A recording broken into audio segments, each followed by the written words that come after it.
तकनीकी विषय को अगर छोड़ दें, दर्शन के विषय को ले लें, दर्शन शास्त्र में सबसे ज्यादा पुस्तकें प्रकाशित हुई हैं पूरी दुनिया में, वो जर्मन में है। और सबसे बड़े दर्शन शास्त्री जो दुनिया के माने जाते हैं वो सब जर्मन है, अंग्रेज नहीं है। हम मार्क्स की बात सुनते हैं ना, मार्क्स वो जर्मन था। कांट की बात करते हैं ना, वो जर्मन था। हीगेल की बात करते हैं, वो जर्मन था। दुनिया के सारे उच्च श्रेणी के दर्शन शास्त्री जर्मनी देश के रहे हैं और जर्मन भाषा में काम किया है, इसलिए दर्शन शास्त्र की सबसे ज्यादा पुस्तकें जर्मनी में छपी हैं। इसी तरह से चित्रकारी की, कलाकारी की, संगीत की, सिनेमा की सबसे ज्यादा पुस्तकें छपी हैं वो फ्रेंच में है, क्योंकि फ्रांस में सबसे ज्यादा काम हुआ है इस विषय पर। कला, चित्रकारी, भवन निर्माण, मूर्ति कला, वास्तुकला, इन सब कलाओं पर सबसे ज्यादा पुस्तकें छपी हैं वो फ्रेंच में है। और इतिहास के विषय में सबसे ज्यादा पुस्तकें छपी हैं दुनिया में, वो स्पेनिश में है, पोर्चुगीज में है, फ्रेंच में है, जर्मन में है। अगर आप इसमें अंग्रेजी को ढूंढेंगे तो अंग्रेजी कहीं नहीं है। अगर एक शब्द में, एक वाक्य में मैं ये कहूं कि इतिहास में सबसे ज्यादा पुस्तकें अंग्रेजी भाषा को छोड़कर सभी भाषाओं में हैं, दर्शन शास्त्र में सबसे ज्यादा पुस्तकें अंग्रेजी भाषा को छोड़कर अन्य भाषाओं में है, जर्मन में तो सबसे ज्यादा है। विज्ञान और तकनीकी में सबसे ज्यादा पुस्तकें रूसी भाषा में है, अंग्रेजी में तो बहुत कम है, क्योंकि अंग्रेजी में विज्ञान और तकनीक का शोध सबसे कम हुआ है। लेकिन आप हैरान हो जाएंगे, आप ये कहेंगे कि हमको तो सारी दुनिया में ये बताया जाता है, ये वैज्ञानिक इंग्लैंड का, वो वैज्ञानिक इंग्लैंड का, ये तकनीशियन इंग्लैंड का, वो तकनीशियन इंग्लैंड का। मैं आपको एक बात कहना चाहता हूं जो बहुत खराब है, लेकिन वो सच्ची बात है। इंग्लैंड की भाषा अंग्रेजी में सबसे कम विज्ञान और तकनीकी पर शोध हुआ है, लेकिन दुनिया में जो कुछ अंग्रेजी में छपा है उनमें से आधे से ज्यादा चोरी का है, दूसरों ने शोध किया है, उसको अंग्रेजों ने अपना नाम लगा के छाप दिया है। कभी समय आया तो आपके सामने एक विषय पे बात करूंगा कि अंग्रेज वैज्ञानिकों ने भारत के वैज्ञानिकों की क्या क्या शोध चुराई है और कौन कौन सी तकनीकी अपने नाम से प्रकाशित कराई है। दुनिया में एक बहुत बड़ा झूठ पूरी दुनिया में चलाया जा रहा है, संकेत में कह रहा हूं, कि हवाई जहाज का आविष्कार राइट ब्रदर्स ने किया। आपको सुनकर हैरानी होगी, राइट ब्रदर्स से लगभग 14-15 साल पहले हवाई जहाज का आविष्कार पूना में हुआ था, भारतीय वैज्ञानिकों ने किया था। इसी तरह से सारी दुनिया में एक झूठ फैलाया गया, बर्फ का आविष्कार अंग्रेज वैज्ञानिकों ने किया। एक तो बर्फ वो होती है जो प्रकृति से हमको मिलती है, बारिश जैसे गिरती है ना वैसे बर्फ गिरती है, उसकी बात नहीं कर रहा हूं। प्रयोगशाला में बर्फ बनाने का आविष्कार ये कहते हैं इंग्लैंड के वैज्ञानिकों ने किया 17वीं शताब्दी में। हमारे पास इस बात के प्रमाण है कि 10वीं शताब्दी में भारत में बर्फ निर्माण की फैक्ट्रियां चलती थी। इंग्लैंड में 17वीं शताब्दी में बर्फ का निर्माण का उन्होंने पहली बार शोध किया। यहां 10वीं शताब्दी में सन 1000 के आसपास बर्फ बनाने की सैकड़ों फैक्ट्रियां थी भारत में, जहां फैक्ट्री में बर्फ बनती थी, और बर्फ का आविष्कार तो उसके बहुत पहले का है। ऐसे ही दुनिया के सामने एक बहुत बड़ा झूठ प्रचारित कर रखा है, न्यूटन ने गुरुत्वाकर्षण के नियमों का आविष्कार किया। किसी भी क्रिया की बराबर और विपरीत प्रतिक्रिया होती है, वो आपने पढ़ा है ना बचपन में, न्यूटन के 3 सिद्धांत या न्यूटन के 3 नियम, क्रिया की बराबर और विपरीत दिशा में प्रतिक्रिया होती है। ये तो भारतीय वैज्ञानिक सब 9वीं 10वीं शताब्दी में बोलकर चले गए, किसी भी क्रिया की बराबर और विपरीत दिशा में प्रतिक्रिया होती है। हमारे यहां बहुत सारी शोधें बहुत पहले हो चुकी थी, अंग्रेजों ने उनको अपना नाम लगा लगा के सारी दुनिया में प्रचारित कर दिया। आपको मालूम है एक अंग्रेज के नाम से सारी दुनिया में कहा जाता है। टेलीफोन का आविष्कार ग्राहम बेल ने किया। टेलीफोन का आविष्कार भारतीय वैज्ञानिक प्रोफेसर जगदीश चंद्र बसु का है। वो अंग्रेज ग्राहम बेल अपने नाम से सारी दुनिया में छपा लिया उसको। यूरोप के और अंग्रेजों के नाम ये कहा जाता है कि पौधों में जीवन है, पौधे हंसते हैं, पौधे बोलते हैं, पौधे रोते हैं, पौधे मुस्कुराते हैं। ये सबसे पहली शोध अंग्रेजों के द्वारा दुनिया में आई। ये शोध तो भारतीय वैज्ञानिकों की है और अंग्रेजों से सैकड़ों साल पहले की है। तो अंग्रेजों ने विज्ञान और तकनीकी में कोई मूल शोध नहीं किया है। दूसरे देशों में जो शोध हुए हैं उनको चुरा चुरा कर अपने नाम से प्रकाशित किया है। हम तो ऐसे एक मुश्किल में फंस गए कि जब अंग्रेज सारी दुनिया को ये कह रहे थे कि ये विज्ञान की शोध हमने की, ये विज्ञान की शोध हमने की, अगर उस समय भारत आजाद होता तो अंग्रेज सारी दुनिया के सामने झूठे सिद्ध हो जाते और हम उनके मुकाबले खड़े होकर कहते कि झूठ मत बोलो, ये शोध तो पहले भारत में हुई है और इस शताब्दी में हो चुकी है। ये आपको मालूम है चिकन पॉक्स एक बीमारी होती है, उसके टीके लगाने के आविष्कार के बारे में अंग्रेजों के नाम लिखा हुआ है कि टीके का आविष्कार अंग्रेजों ने किया।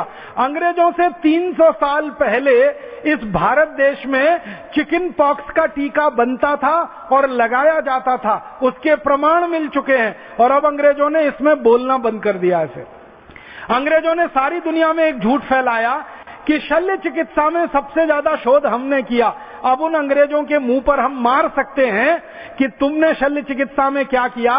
दुनिया की शल्य चिकित्सा में जो आधुनिकतम चिकित्सा मानी जाती है प्लास्टिक सर्जरी, वो भारत में अंग्रेजों के आने के हजारों साल पहले से चल रही थी और उसके प्रमाण खुद अंग्रेज वैज्ञानिकों ने और अंग्रेज शल्य चिकित्सकों ने लिखे हैं अपनी पुस्तकों में। अब हमारी मुश्किल क्या है कि हम सारी दुनिया को अमेरिका और इंग्लैंड मानते हैं और ये 2 देश हैं पूरी दुनिया में। इसके अलावा 198 और भी देश हैं पूरी दुनिया में। अब चूंकि अमेरिका, इंग्लैंड, कनाडा, ऑस्ट्रेलिया जैसे 3-4 देशों में अंग्रेजी है तो हमारी दुनिया भी इन्हीं देशों तक सीमित हो गई है।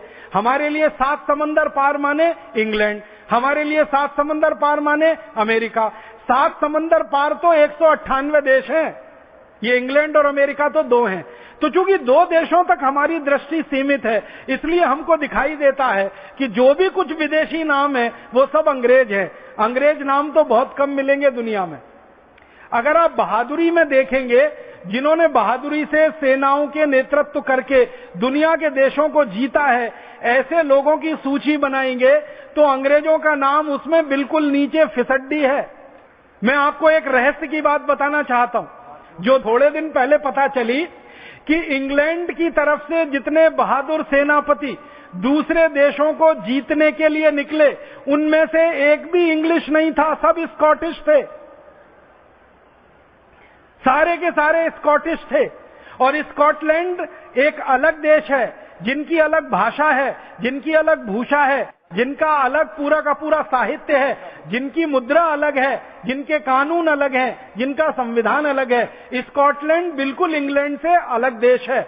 और स्कॉटलैंड के जो निवासी थे वो चूंकि अंग्रेजों के गुलाम हो गए थे इसलिए अंग्रेज जहां भी मरने के लिए भेजते थे स्कॉटिश लोगों को भेज दिया करते थे, ये खुद नहीं जाते थे कभी युद्ध में।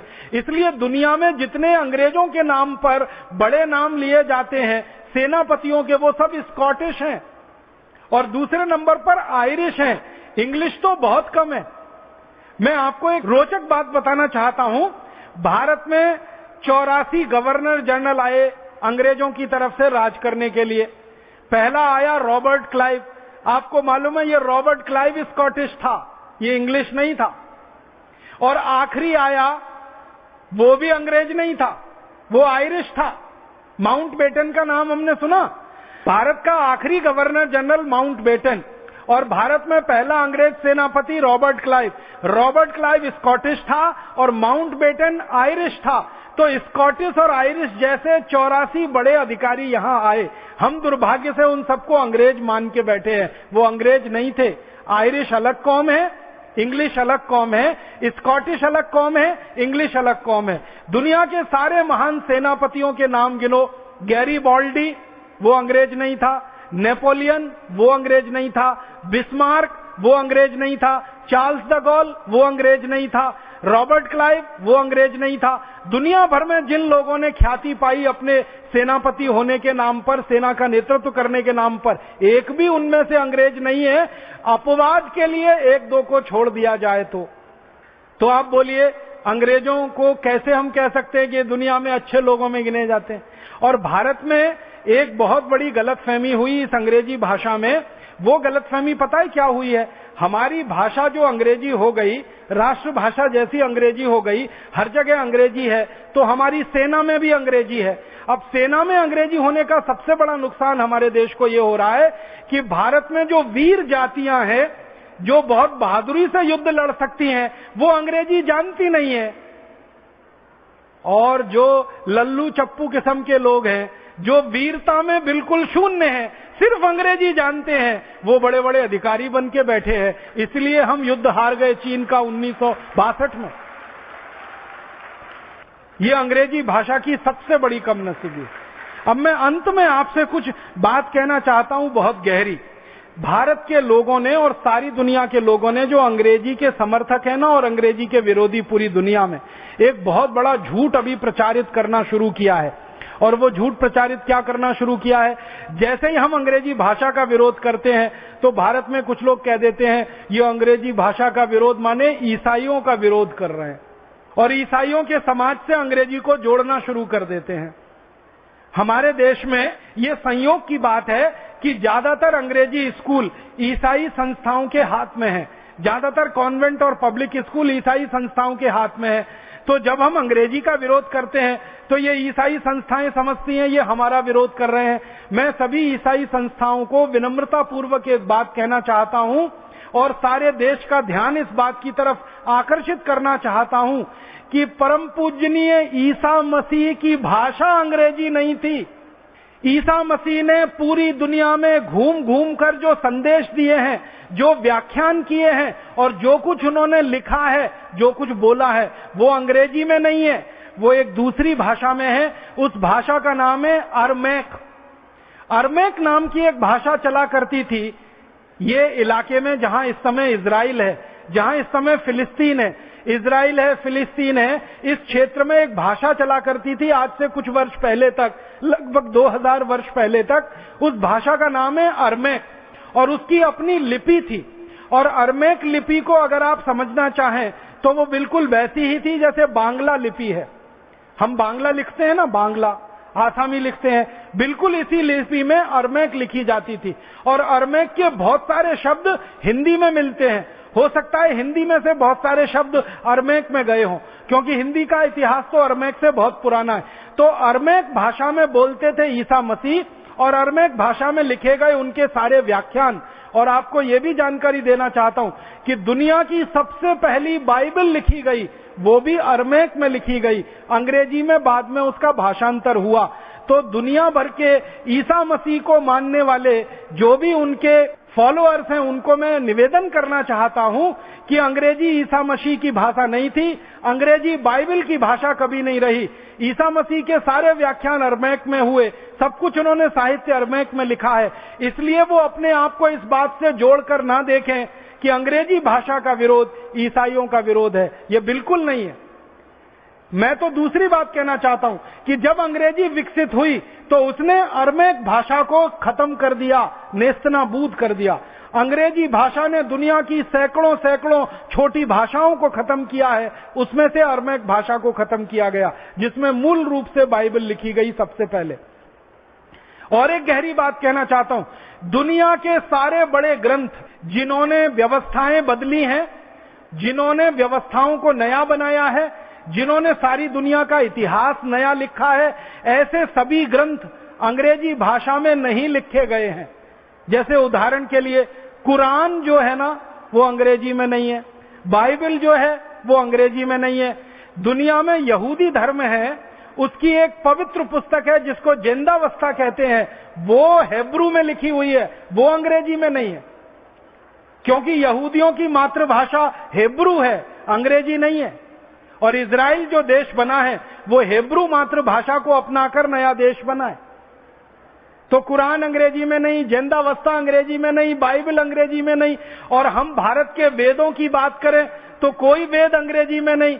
ऋग्वेद है, अथर्ववेद है, यजुर्वेद है, सामवेद है, सब संस्कृत में है। उपनिषद सारे संस्कृत में है। माने जिन शास्त्रों ने, जिन ग्रंथों ने दुनिया को बदला है, दुनिया की व्यवस्थाओं को बदला है, क्रांतियां की हैं जिन शास्त्रों ने और ग्रंथों ने, एक भी ग्रंथ पूरी दुनिया में अंग्रेजी का नहीं लिखा हुआ है।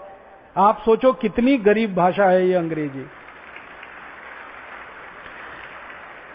हमारे देश के बारे में और दुनिया के देशों के बारे में एक और सच्चाई मुझे कहनी है, वो ये कि भारत को छोड़कर दुनिया में ऐसा एक भी देश नहीं है जहां विदेशी भाषा का अखबार छपता हो। परम पूजनीय स्वामी जी एक बार अक्सर हमको कहते रहते हैं हर बार कि भारत छोड़कर दुनिया का ऐसा कोई देश नहीं है जो अपनी मातृभाषा में अपने बच्चों को नहीं पढ़ाता हो। माने भारत अकेला देश है जो विदेशी भाषा में अपने बच्चों को पढ़ाता है। अब इसमें एक चीज और जोड़ दीजिए, भारत दुनिया का अकेला देश है जहां विदेशी भाषाओं के अखबार छपते हैं और बिकते हैं। भारत को छोड़कर दुनिया के किसी देश में विदेशी भाषाओं के अखबार बिकते नहीं है। छपते तो हैं लेकिन मिलते नहीं है आसानी से। फ्रांस में जाएंगे फ्रेंच के ही अखबार मिलेंगे, अंग्रेजी का अखबार ढूंढते हुए आप परेशान हो जाएंगे। स्विट्जरलैंड में जाएंगे सब अखबार स्विस में मिलेंगे, अंग्रेजी का अखबार ढूंढते परेशान हो जाएंगे। जर्मनी में जाएंगे, चीन में जाएंगे, जापान में जाएंगे, सब जगह अखबार मिलेंगे उनकी मातृभाषा के, बिकेंगे, छपेंगे, मिलेंगे। भारत एक अकेला देश है जहां कहीं भी चले जाइए अंग्रेजी के अखबार तो जरूर मिल जाएंगे।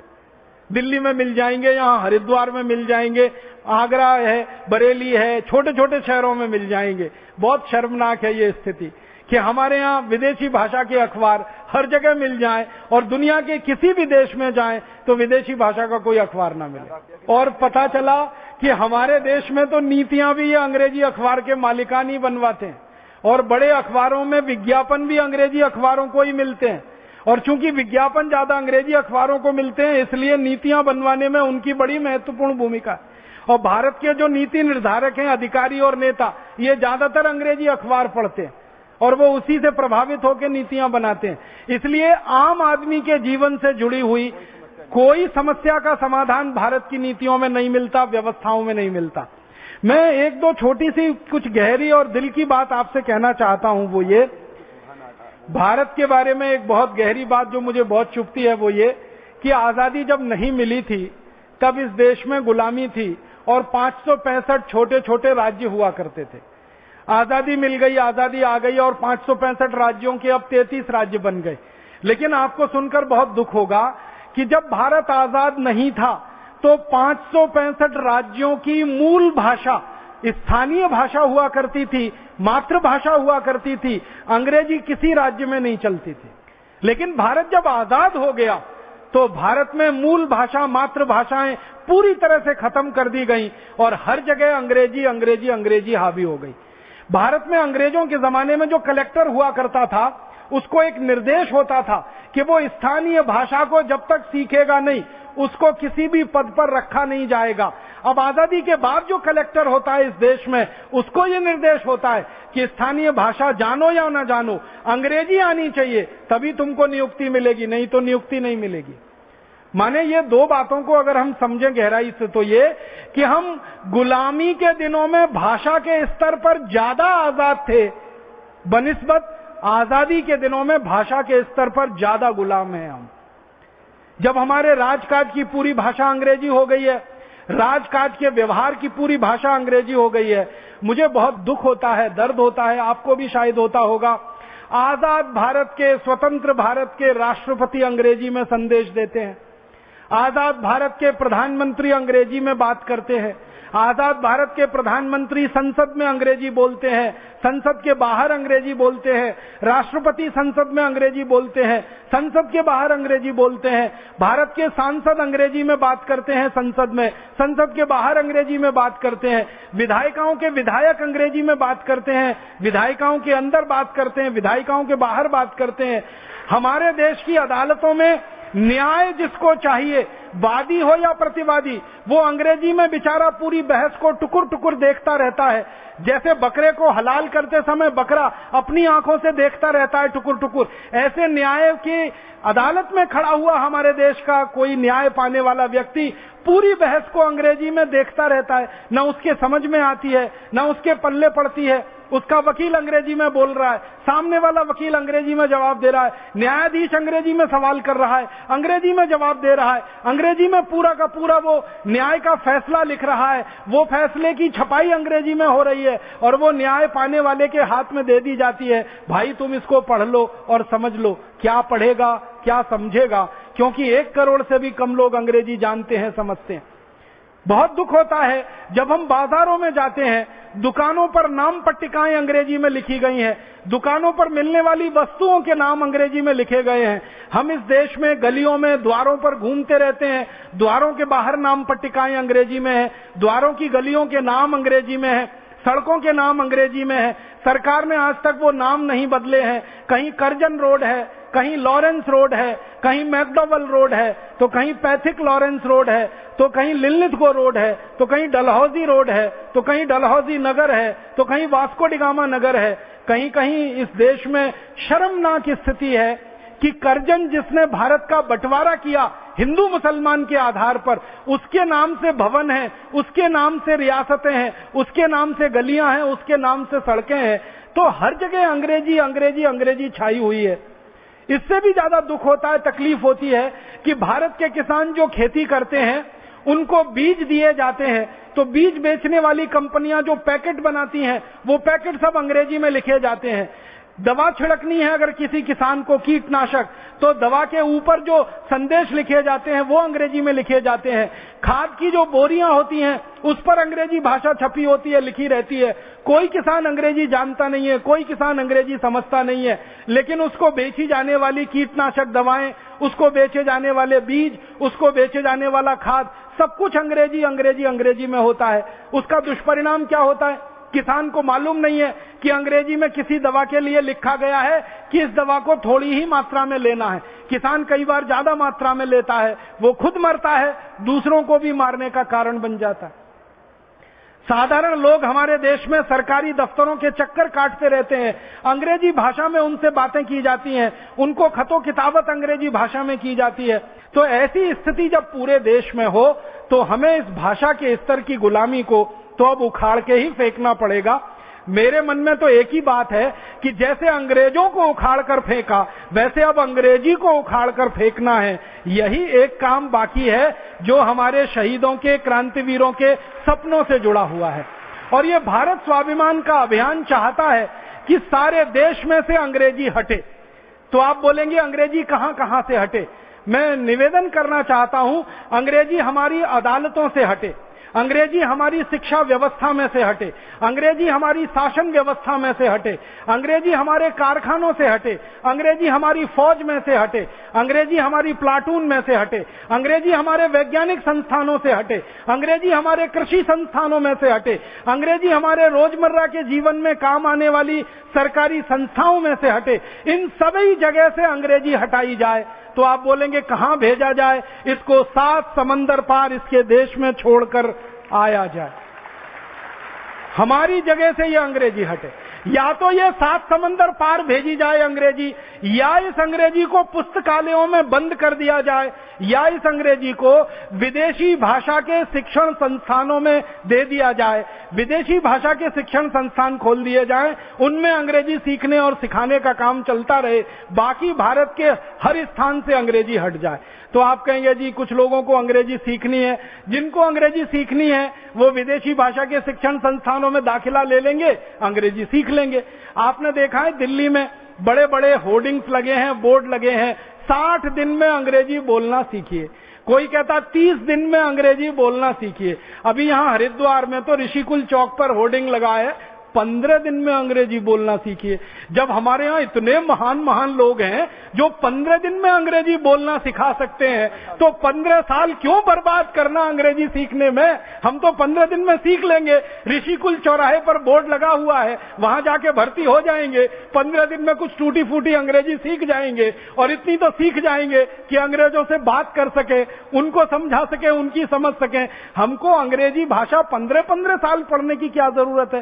पहली कक्षा से अंग्रेजी, दूसरी से अंग्रेजी, तीसरी से अंग्रेजी, और अंतिम कक्षा तक अंग्रेजी। ये तो बहुत बड़ा अत्याचार है। और इस अत्याचार में नुकसान पता है क्या होता है? हम भाषा को सीखते सीखते सारा समय बर्बाद कर देते हैं, विषय हम सीख नहीं पाते। हमको गणित सीखना है, हमको दर्शन शास्त्र सीखना है, इतिहास सीखना है, भूगोल सीखना है, हमको भौतिकी सीखनी है, रसायन शास्त्र सीखना है, अन्य अन्य शास्त्र सीखने हैं। लेकिन ये चूंकि सब अंग्रेजी से जुड़े हुए हैं, तो अंग्रेजी सीखने में ही 8-10 साल निकल जाते हैं। फिर इन शास्त्रों को सीखने का जब समय आता है तो अंग्रेजी के बोझे से इतने लद जाते हैं कि ये शास्त्र छूट जाते हैं, अंग्रेजी आगे आ जाती है। और जो लोग शास्त्र सीख जाते हैं उनको चूंकि अंग्रेजी नहीं आती है, इसलिए माना जाता है कि ये जिंदगी के हर क्षेत्र में बेकार है। और इसके चक्कर में हमारे देश का एक बड़ा नुकसान हो रहा है। 18 करोड़ विद्यार्थी प्राथमिक कक्षा में भर्ती होते हैं और अंतिम कक्षा तक निकलते निकलते वो 1 करोड़ रह जाते हैं। भारत सरकार कहती है 17 करोड़ विद्यार्थी केवल और केवल इस कारण से फेल हो जाते हैं कि वो अंग्रेजी नहीं जान पाते, नहीं सीख पाते। आप सोचो 17 करोड़ विद्यार्थियों के ऊपर कितना बड़ा अन्याय और कितना बड़ा अत्याचार हो रहा है। ये अन्याय और अत्याचार अब ज्यादा दिन हमें नहीं सहना है। इस अन्याय और अत्याचार के खिलाफ पूरी ताकत और बुलंदी से लड़ना है। भारत स्वाभिमान अभियान इसी काम के लिए समर्पित है और आप सभी भारत स्वाभिमान अभियान के कार्यकर्ता इसी के लिए समर्पित हैं। मैं आपसे निवेदन ये करना चाहता हूं कि आप अपने जीवन से शुरुआत करिए और इस विदेशी भाषा की गुलामी का जो जुआ आपने अपने कंधे पे ओढ़ रखा है, लाद रखा है, इसको एक क्षण में उठाकर फेंक दीजिए। एक झटके से इस गुलामी को हटाइए, अपने जीवन से इसको निकालिए। आप बोलेंगे हम हमारे जीवन से क्या करें, कैसी शुरुआत करें अंग्रेजी को हटाने की? अंग्रेजी को हटाने की सबसे पहली शुरुआत करिए कि आप अपने घर में बच्चों के नाम, बेटे और बेटियों के नाम अंग्रेजी में रखना तत्काल बंद करिए। हमने ऐसी मूर्खता अपने घरों में अपनाई हुई है। बेटे का नाम टिंकू, बेटी का नाम डिम्पल, ट्विंकल, बेबी, डबली, डॉली, डेजी, बबलू, डबलू, बबलू, डबलू, पता नहीं क्या क्या नाम है। नामों का अर्थ नहीं मालूम, रखे हुए हैं। मुझे कभी कभी इतनी हंसी आती है।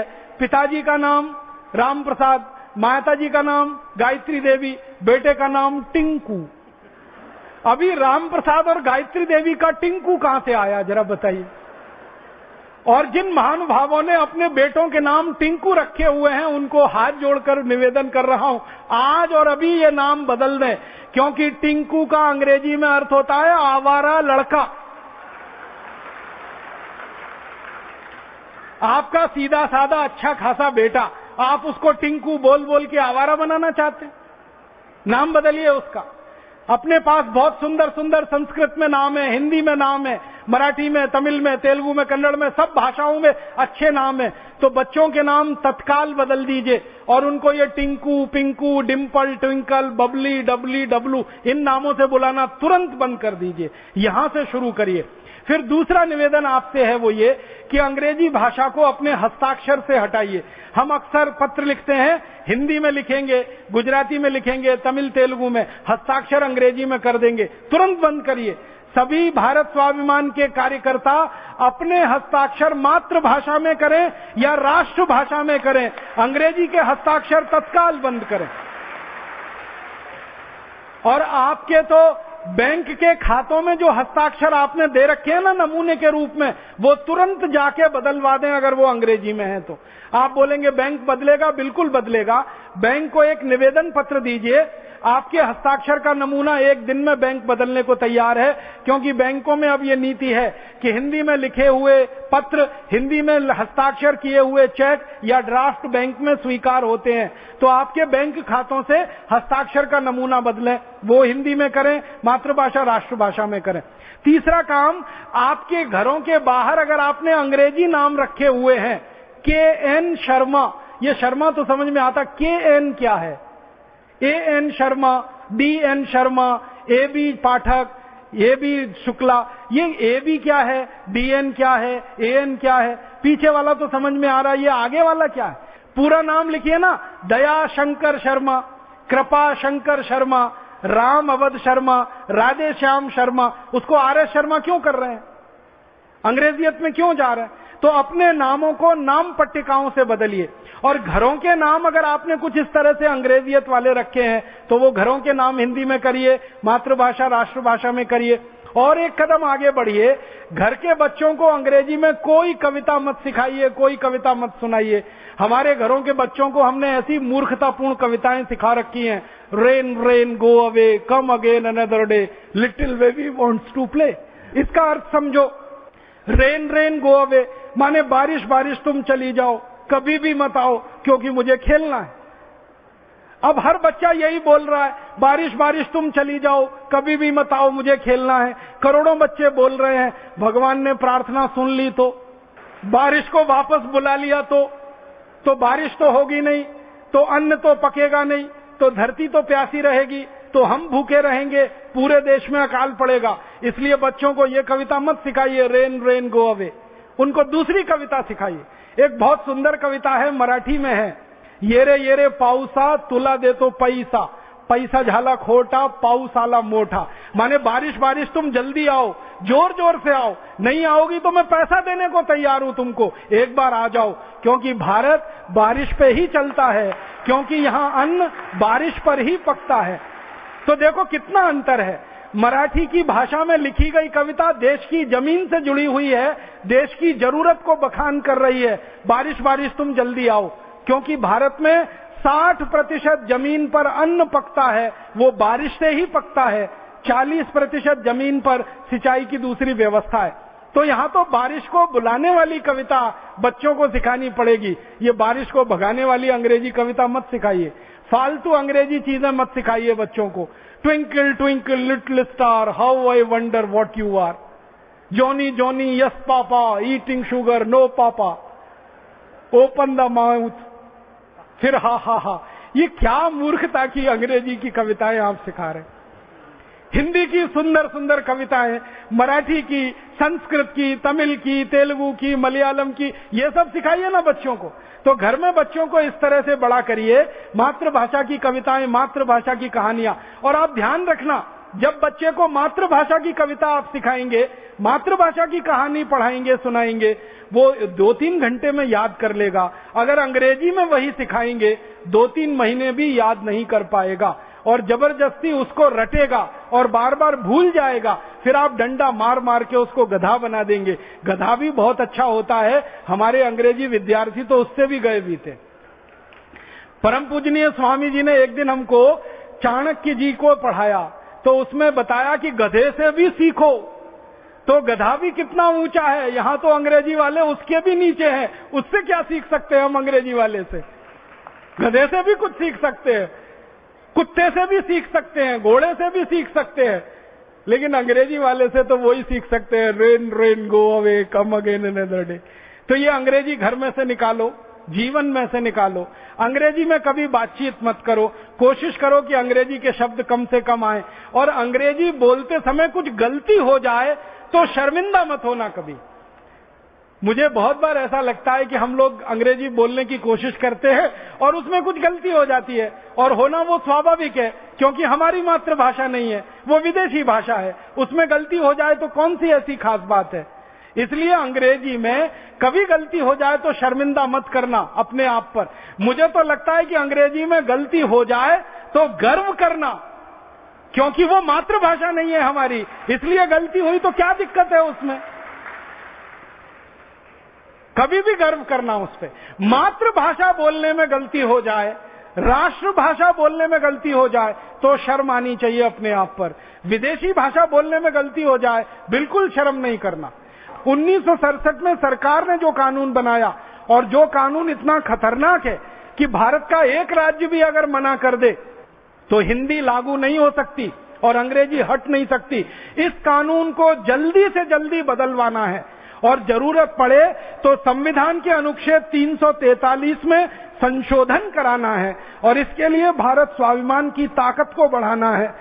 जिस दिन हमारी ताकत भारत की राजनीतिक पार्टियों की ताकत से बड़ी हो जाएगी, भारत की सब राजनीतिक पार्टियों के पास कुल मिलाकर 4 करोड़ सदस्य हैं, जिस दिन भारत स्वाभिमान में कुल मिलाकर 5 करोड़ सदस्य हो जाएंगे, उस दिन ये कानून भी बदल जाएगा और संविधान में संशोधन भी हो जाएगा। तो हमारा लक्ष्य बहुत स्पष्ट है कि भारत स्वाभिमान की तरफ से संविधान में जरूरत पड़े तो संशोधन, कानून को तो पूरी तरह से बदल देना है जो 1967 में बना है, और नीतियों को बदल देना है, नियमों को बदल देना है। भारत के अस्पतालों से अंग्रेजी हटानी है, भारत के विश्वविद्यालयों से अंग्रेजी हटानी है, भारत के कृषि संस्थानों से हटानी है, भारत के वैज्ञानिक संस्थानों से अंग्रेजी हटानी है, राजकाज के स्तर पर अंग्रेजी हटानी है। जहां जहां अंग्रेजी भाषा के रूप में उपयोग हो रही है उस सब जगह से अंग्रेजी को हटाना है, और इसके लिए हमारे पूरे भारत की 22 भाषाओं को बोलने वाले, जीने वाले और उसमें आचरण करने वाले लोगों की ताकत को खड़ा करना है, क्योंकि ये 22 भाषाओं के बोलने वाले नागरिकों की ताकत है जो अंग्रेजी को हटाएगी। ये 22 भाषाओं के बोलने वाले नागरिकों की हिम्मत है जो अंग्रेजी को भारत से भगाएगी, और ये 22 भाषाओं को बोलने वाले नागरिकों की हिम्मत है जिसके कारण से इस देश से अंग्रेजी को हम 7 समंदर पार वापस भेजेंगे। तो ये बोलकर मैं आप सभी को धन्यवाद देता हूं, आह्वान करता हूं, व्यक्तिगत जीवन से तुरंत अंग्रेजी को हटाइए, विदेशी भाषा की गुलामी को हटाइए। इस विदेशी भाषा की गुलामी ने बहुत लंबा समय हमारा ले लिया है, जिसके कारण हम पिछड़ गए हैं। अब ज्यादा हम पिछड़ना नहीं चाहते, तेजी से आगे बढ़ना चाहते हैं। 118 करोड़ भारतवासियों की भाषा, उनकी मातृभाषा, उसको स्थापित करना है, उनको सम्मान दिलाना है, जीवन में उनको अपनाना है, हर स्तर पर उनको स्थापित कराना है। इसी के लिए सारा संघर्ष है और इसी के लिए सारा प्रयास है। ईश्वर हमको सद्बुद्धि दे, ईश्वर हमको साहस दे, ईश्वर हमको पूरी हिम्मत दे और हम सबकी एकता बनी रहे और आगे ये बढ़ती रहे और हम इस उद्देश्य में सफल हो पाए। भारत स्वाभिमान का अभियान सारे देश में और दुनिया में ऐसा आदर्श स्थापित करे कि जिन शहीदों के सपनों को 1947 में पूरा नहीं किया गया, उन शहीदों के सपनों को 2014 में हम जरूर पूरा करके दिखाएं। इस भावना के साथ आपका आभार, बहुत धन्यवाद।